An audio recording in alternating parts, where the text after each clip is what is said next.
여보세요. 선생님 안녕하세요. 네. 오늘은 선생님에게 개인적인 질문을 좀 해보려고 해요. 개인적인 거? 뭐? 네. 구독자분들도 궁금하시지 않을까 싶은데, 선생님이 이 길을 가게 된 계기 얘기해 주실 수 있으실까요? 아, 이 길을 가게 된 계기? 네네. 이 길을 가게 되는 건 어떤 계기가 있어서 가는 게 아니라 이제 신의 몸주가 되는 사주를 갖고 태어난 거겠죠, 일단은. 그래서 신이 꽂힌 사주기 때문에 어쩔 수 없이 평범하게 다른 사람들과 같은 생활을 할 수가 없는 사주겠죠. 네. 저도 어려서부터 누구나 다 마찬가지겠지만 신병이라는 걸 겪어요. 근데 사실은 우리 친정어머니가 이 길을 가셨어야 되는 사주라고 하더라고요. 그리고 그게 굉장히 좀 심하셨고, 그런데 이제 우리 어머니는 인간적인 고력 또 몸으로 많은 병을 가지고 평생을, 지금도 제가 모시고 사는데 평생을 그렇게 힘들게 사셨어요. 단 내가 받아서 대물림이 안 되게 내가 안 받으면 되실 줄 알고 그렇게 하신 건데 결국엔 딸인 제가 됐죠. 저는 시집도 갔고요. 아이도 낳고. 근데 시집가서 저희 시댁이 강릉이어서 횟집을 했어요. 횟집을 했는데 제가 이제 뭐 아무것도 모르니까 처음에는 가서 도와주다가 이제 회 뜨는 것도 배우고 일도 하게 되고 했는데 어느 날서부터 먹지를 못하는 거예요. 그러니까 어려서부터 많이 힘들었어요. 18, 19 고등학교 졸업하고 대학을 가기 시점에도 엄청 아팠었죠. 그리고 잠만 자면 우리 할머니가 갖다 놓은 쌀 푸대 이렇게 가마니로 갖다 놓으시거든. 그 쌀 푸대를 베고 꼭 잠을 잤어요. 어려서부터 이상하게. 그리고 한번 쓰러지면 숨을 안 쉬어서 병원에 실려가기도 하고 병원에 가면 특별한 이상은 없다고 그러고 맨날 그렇게 굴굴굴굴 하면서 자랐던 것 같아요. 그런데 이제 한 19, 20살 너무 아파서 이제 대학 갈 시기를 사실은 놓쳤죠. 놓쳐서 대학을 못 가고 그때가 한참 또 심각했던 것 같아요. 제가 지금 생각해보면 그 시점에 또 쓰러지면 이제 뭐 발작하는 것처럼 숨을 안 쉬고 몸이 사지가 굳는다 그러지. 딱딱하게 굳어버리니까 병원에 이제 급하게 데리고 가면 집에서 암만 빨리 움직여도 병원까지 가는 시간이 있잖아요. 그러면 숨을 안 쉬면 그동안에 사람이 사망을 하거나 그래야 되는데 병원에 도착할 때까지 살아있어요. 단지 숨을 안 쉬는 것 뿐이지. 그럼 병원 가면 산소호흡기 끼고 코로 이렇게 집어넣는 거 그거 끼고 그러다 보면 한참 있다 깨어나고 병원에서 아무 이상 없다. 그래서 정신적인 부분이 있는 거 아니냐. 그래서 정신과 상담도 받아보고 있었었는데 뭐 아무 그런 게 없었죠.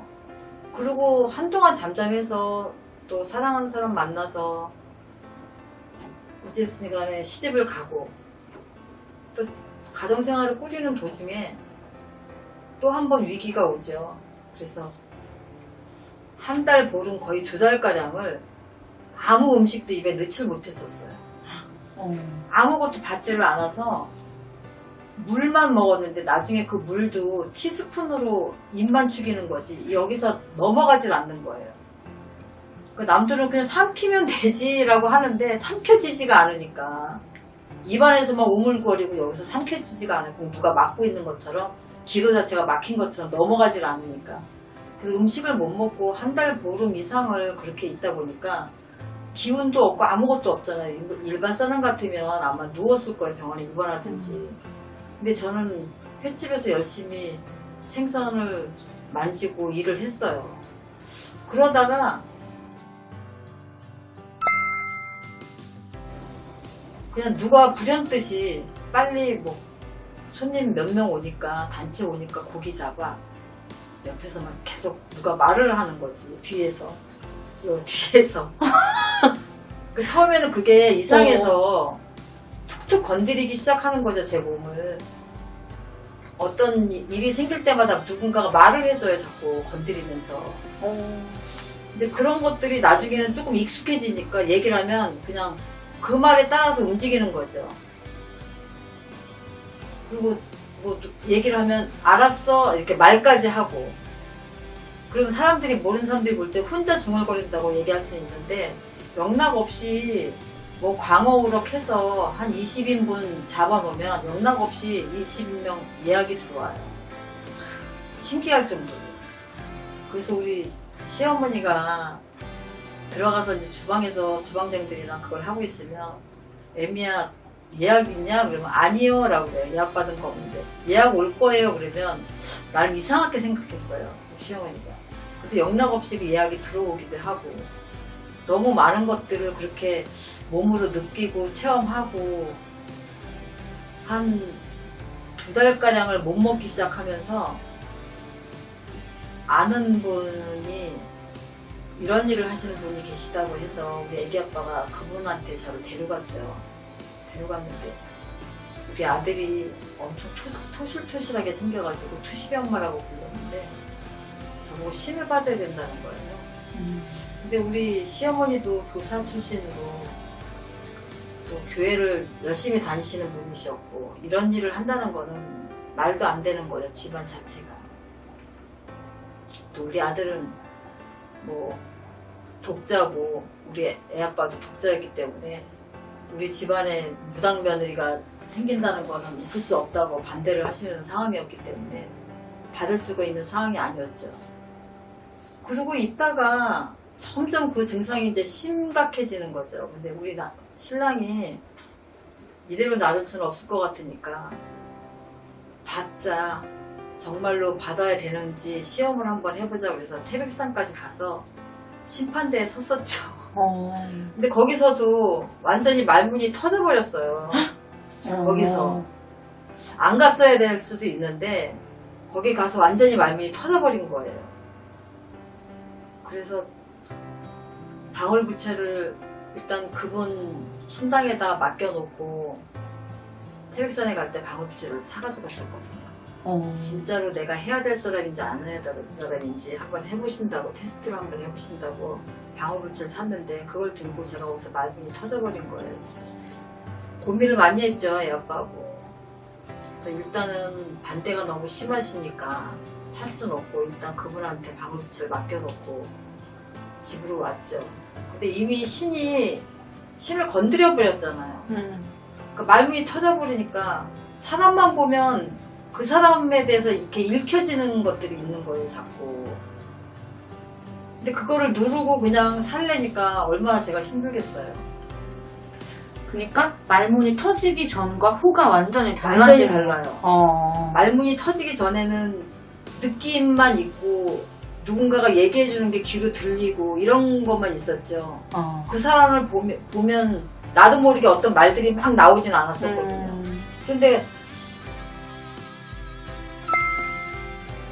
그런 것들이 나오니까 저 사람이 뭘 숨기고 있는지 이런 것들이 보이고 막 그 사람, 쉽게 얘기해서 그 사람에 대한 게 막 다 읽혀지는 거지. 그러니까 사는 게 너무 힘든 거예요. 그리고 보이는 것들도 이제 많아졌어요. 상가 안에 우리 집만 있는 게 아니었으니까 상가 안에 어느 쪽으로 가면 꼭 그 모퉁이에 혹 할아버지 같은 촬영을 한 사람이 항상 거기 서 계시는 게 보이기도 하고 이런 것들이 너무 힘든 거죠. 사람이 아닌 그 형상이 보이는 거예요. 형상. 네. 사람이, 살아있는 사람이 서 있는 게 아니라 네네. 그런 게 보이고, 뭐 우리 애들 아빠 같은 경우는 오늘 나가지 말라고 그러면 제 말을 안 듣죠. 뭐 그런 거를 직접 자기가 말문이 튼 것도 보고 했지만 오늘 나가면 이런 일 있으니까 안 좋으니까 나가지 말라고 그러면 처음에는 말을 안 들었었어요. 근데 영락 없이 나갔다가 사고 당하고 나갔다 잘못되고 이렇게 몇 번 하니까 그다음부터는 나갈 때 물어보더라고요. 그러니까 이런 것들이 너무, 나는 이런 일을 하는 사람도 아닌데 사는 게 너무 힘든 거고 눈으로 보면 섬찟한 것들을 너무 많이 보게 되고 하니까 제가 그걸 못 견디는 거예요. 그러니까 신이 이미 발동을 다 해버렸어요. 그러니까 제가 못 견디는 거예요.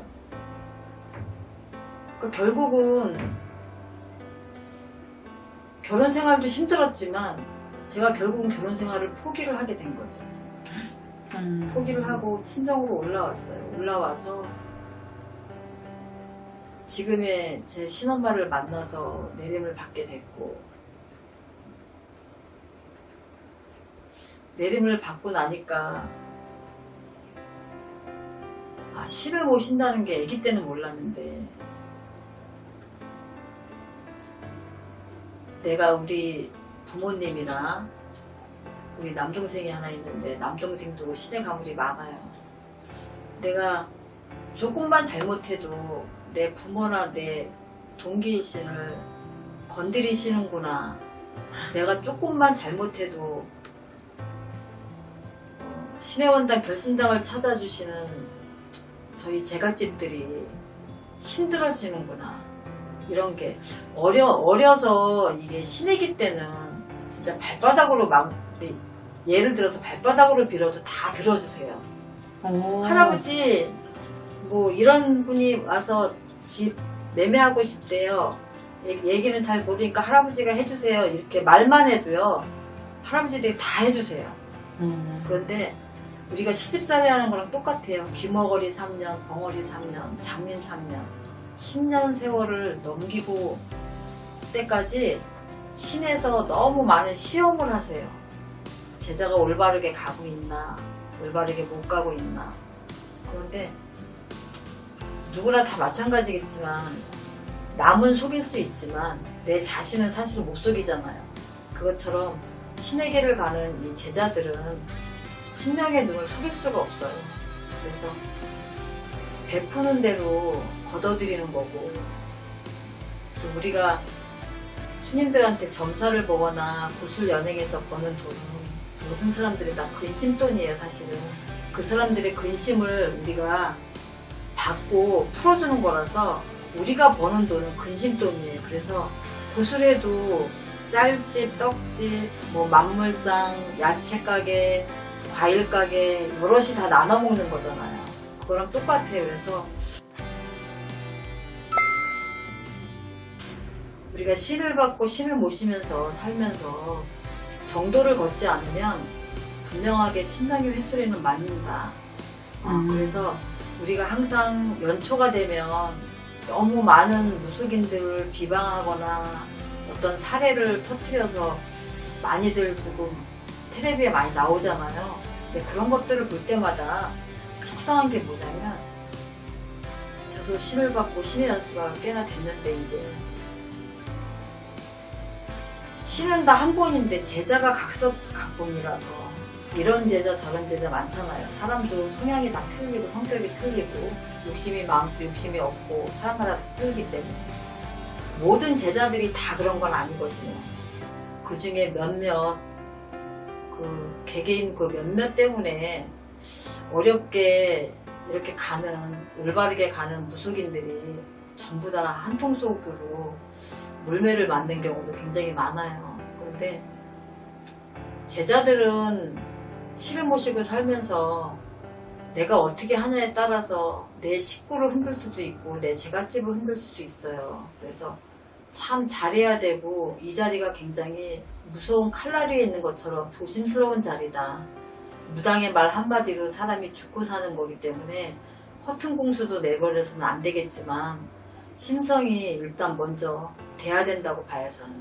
그래서 돈을 보고 가는 길이 아니니까 우리도 종교적으로 따지면 천주교도 있고 기독교도 있고 불교도 있잖아요. 이 무속이 자리 잡고 인정받지 못하는 이유가 너무 많은 욕심 탓이 아닌가. 그리고 지금 너무 많은 제자들이 나와요, 사실은. 근데 제자들도 사실은 불릴 수 있는 제자가 있고 조금 불리지 못하더라도 눌러서 갈 수 있는 제자들이 있는데, 그냥 신의 가물만 있으면 천금을 버는 줄 알고 젊은 애들도 요새 너무 많이 신을 내려요, 사실은. 그래서 그런 것도 좀 속상하기도 하고, 올바르게 가야 되는데 굿이라는 게 옛날에 비해서 지금 많이 간소화가 됐어요. 24거리, 6거리, 12거리를 다 모르는 제자들도 사실 많거든요.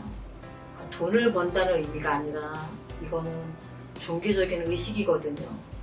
사람의 목숨과도 관계가 있는 거고 그 사람의 평생에 좌지우지할 수 있는 어떤 중대한 일이에요. 그래서 손짓 하나, 말 한마디 하나, 몸짓 하나에도 진짜 신중을 기해야 되는 게 우리 제자들이 아닌가 싶고 일단 인성이 먼저 돼야 되는 게 덕목이 아닌가 싶어요. 그래서 저도 이 길을 가고 있지만 사람이 돈 욕심 없는 사람 없고 좋은 거 많은 거 갖고 싶지 않은 사람 없는데 적어도 이 길을 가는 제자들은 누구를 막론하고도 정도를 좀 걸어야 되지 않을까. 또 내가 그걸 못하고 있으면 바로 제가 모시는 신명이 저를 치거나 제 가족을 치거나 제갓집을 치는 거를 너무 잘 알고 있기 때문에 아직 신애기들, 이 길에 입문한 지 얼마 안 되는 신애기들은 특히나 그런 것들을 좀 많이 각성들을 좀 하셔야 될 것 같고 예전에 돌아가신 노만신들 위에 어르신들 하셨던 걸 보면 예전에는 쌀로도 받고 막 이랬어요. 진짜 어려울 때는. 없는 사람을 도와주고 살려주자는 의미지 돈을 벌자는 의미가 아니거든요. 그래서 조그맣게 치성을 할 수 있는 돈이면 차라리 내가 덜 먹고 안 가져가는 대신 이 사람을 위해서 굿으로 돌려서 해주시는 어르신들도 굉장히 많았거든요. 그런 거를 조금 본받아야 되지 않을까. 세대가 많이 변했다 하더라도 그런 것들은 우리가 잊지 말고 제자들은 명심 잘해서 그렇게 갔으면 좋겠어요. 저부터도. 네. 네. 선생님 오늘 어려운 말씀 해주신 것 같은데 너무 감사하고 구독자분들도 아마 아셔야 될 것 같고 맞아요. 그래서 한번 여쭤봤어요. 네. 어려운 말씀 오늘 감사합니다. 네.